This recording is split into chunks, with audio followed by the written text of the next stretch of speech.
যখন পাখি জীবিত থাকে তখন পিঁপড়েকে খায়, আর যখন পাখি মরে যায় তখন পিঁপড়ে পাখিকে খায়। সময় আর পরিস্থিতি যে কোনো সময় বদলাতে পারে।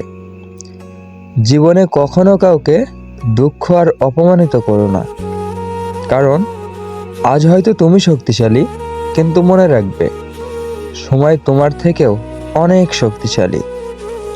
যেমন এক বৃক্ষ থেকে লক্ষ লক্ষ দেশলাই কাঠি তৈরি হয়, কিন্তু লক্ষ লক্ষ বৃক্ষ জ্বালানোর জন্য একটা দেশলাই কাঠই যথেষ্ট। এজন্য ভালো হন, ভালো কাজ করুন, ভালো থাকুন, সুস্থ থাকুন, সুন্দরভাবে জীবন যাপন করুন।